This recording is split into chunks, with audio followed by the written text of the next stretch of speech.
WCBI News at 5 starts now. Two Tupelo police officers have been shot by a suspected bank robber. Good evening, everyone. Thank you for joining us tonight. I'm Andrea South. This happened this afternoon about 3 o'clock at a Bancorp South branch on South Gloucester there in Tupelo. The suspects are still on the run at this hour. WCBI's Emily Casillo is on the scene. She joins us live from Tupelo with the latest. Hey, Andrea, we're told the officer-involved shooting stemmed from an attempted armed robbery at the Bancorp South on South Gloucester Street this afternoon. Tupelo police officers chased the suspects and 2 of the officers were shot. City officials tell us multiple suspects fled the scene in a white Yukon heading east. Now they're considered to be armed and dangerous. And right now, as you can see behind me, city officials have blocked off South Gloucester and surrounding cross streets are closed from Crosstown to President until further notice, since it is an active scene. And as for those 2 police officers who were shot, they're in critical condition right now at North Mississippi Medical Center, and we will bring you more information as it becomes available. Reporting live in Tupelo, Emily Casillo, WCBI News. All right, Emily, thanks so much. We'll get the very latest from Emily as that information comes into our newsroom. A Tupelo man is behind bars after an attack on police and a domestic violence victim. Sunday, Tupelo police were escorting a domestic violence victim to an apartment complex when Dustin Fair approached the officers and the victim. Fair attacked the victim and the officers. After a brief struggle, Fair threatened one of those officers with a knife. Fair was arrested for felony domestic violence and simple assault on a police officer. The police officer and the victim were treated for minor injuries.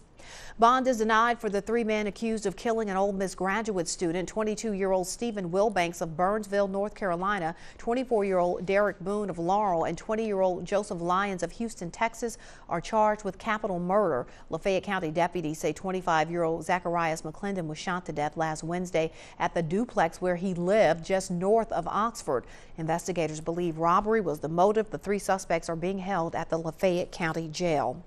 Columbus police are investigating the discovery of a dead newborn inside a Columbus home. Chief Selvay McQueen says the child's body was found just after 2:30 this morning in the closet of a Burns Circle home. Coroner Greg Merchant says it appears the infant was 6 to 7 months into gestation. Police have talked to a resident of the home believed to be the child's mother, but so far no charges have been filed in the case.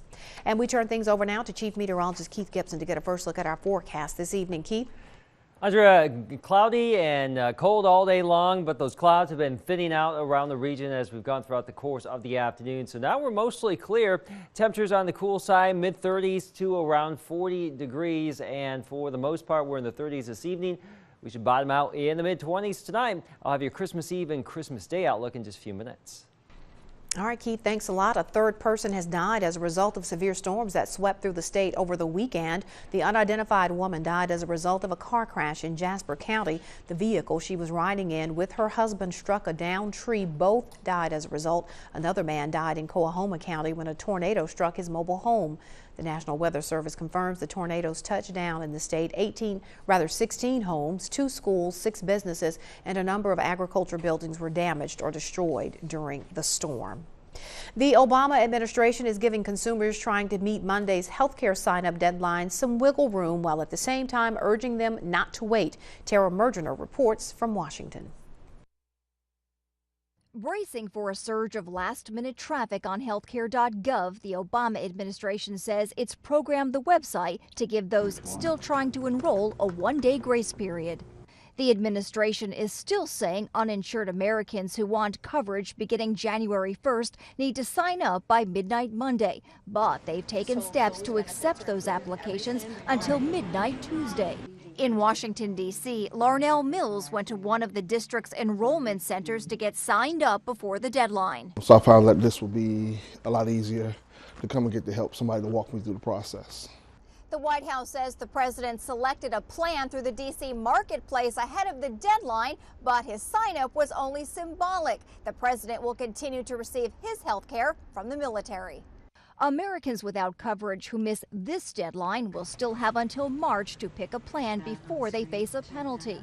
The administration also made several last-minute rule changes to help those who've had their current plans canceled. Republicans and now some Democrats say the changes are so confusing, the requirement all Americans purchase insurance should be pushed back a full year.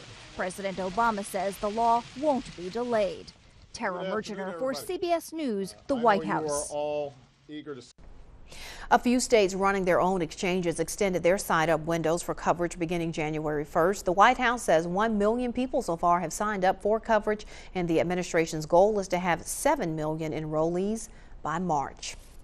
Well, if you don't want the neighborhood Grinch to know what you unwrap for Christmas, the city of Columbus is taking care of you. There will be plenty of boxes and wrapping paper to throw away over the next few days. So Waste Pro is teaming up with the city and police department to provide 5 recycle drop-off sites. They'll be open through the first of the year. I'll get you a list.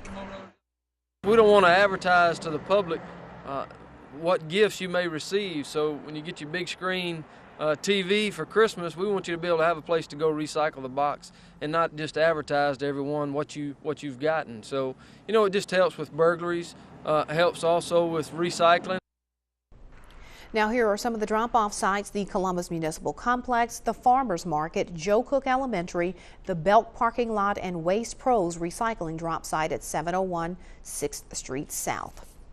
Well, in support of the emergency 911 system, Wcbi County supervisors, with some help from the Golden Triangle Planning and Development District, are implementing physical changes to addresses in 3 cities and throughout the county. As part of the process, postcards have been mailed out to people who live there. R.H. Brown joins us in the studio with more on those cards and what it means to the county. R.H. Yes, well, Andrea, not to be confused with Christmas cards, these specially designed mail-outs are not Yuletide greetings, strictly business, and officials are expecting residents to give it the proper attention. In Wcbi County, there is an address conversion process going on, a revamping of an address system, making it better with quicker response time for emergency responders. If you got a senior citizen living in the house, you got young kids, or you got a person on oxygen or in a wheelchair, give that information so when our emergency people respond, they know what's going to be there on the scene before they arrive. This new system has been needed for years now. Residents have about a year to get that new information into the system. And of course, county officials are needing the cooperation of the public. A person will still receive their mail for 1 year at the old address. The new address that's being implemented, it will still be on your envelope, the old and the new address, for 1 year. Newly elected Circuit Clerk Frida Phillips is applauding the mail-out postcards, letting residents know what's coming. Our office will only be affected with it during the jury summons for the court term, which will be March and September, but March would not be a problem. The probably would arrive in September. Phillips and Brooks are warning and reminding residents not to throw away the postcards received in the mail. That's in order to help 911 calls in for accidents, murder, killing, shooting, whatever the situation may be, plus the database that they have now. The home that is sitting at that address, they can automatically see the picture of that house. And we are overlapping that with the tax assessor, making sure that each parcel is being fairly assessed. And again, Andrea, the major concern is that people will not pay attention to the card and throw it away. Any errors found on the card should be reported by phone or email to the Golden Triangle Planning Development District. Back to you. All right, R.H. Brown live in the studio tonight. Well, Christmas is just a couple of days away, but this morning it was business as usual for the Starkville and Oktibbeha County School Consolidation Commission. That commission continued discussions about the consolidation process, which will officially take place in July of 2015. Architecture firm Schaefer and Associates gave recommendations about renovating elementary schools in Mabin and Sturgis. Gary Schaefer says it could cost nearly $5.5 million.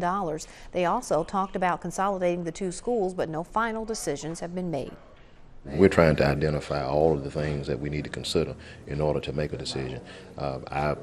We much would have liked to be able to make a decision right now, but of course it's just too premature because there's so many unknown variables. And Orlando Traynor says that the consolidation process will continue even after the districts are officially merged. Children in the Tupelo area had the opportunity to participate in a fun holiday-themed day camp just in time for Christmas. There was confetti and painting, even a science experiment. It's all part of a holiday blowout camp where children ages 5 to 12 had the opportunity to learn how to be healthy, also have fun while on their Christmas break. It was hosted by HealthWorks. It's a day-long camp and featured a variety of activities and art projects sure to have participants help them enjoy their day. The main thing that I hope that this camp accomplishes is the kids have fun. They're out of school, they're still getting to learn by eating healthy, by getting the exercise, doing some of the science experiments. We did a lava lamp science experiment as well as making bubbles with paint and doing art that way. So I hope that they can learn but have fun and just enjoy being out for the holidays. HealthWorks will be hosting a hip-hop New Year's camp next Monday. Well, agencies all across our area are making sure local children get exactly what they want for Christmas. We'll have that story when WCBI News at 5 comes right back.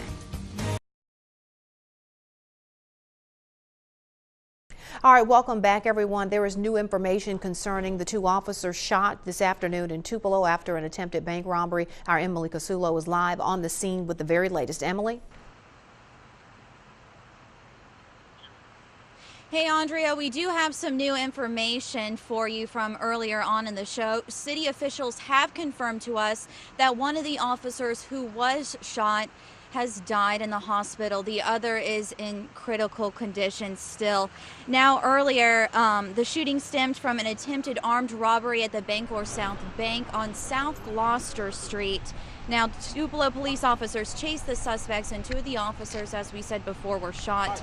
City officials tell us multiple suspects fled the scene in a white Yukon heading east, and now we're told a dark gray Dodge Stratus may have also been involved. And these suspects, of course, are considered to be armed and dangerous. And as you can see behind me, city officials say right now South Gloucester and surrounding cross streets are closed from Crosstown to President until further notice. And again, one of those police officers who was shot has died. The other is in critical condition. We'll bring you more information as it becomes available. Reporting live in Tupelo, Emily Casulo, WCBI News.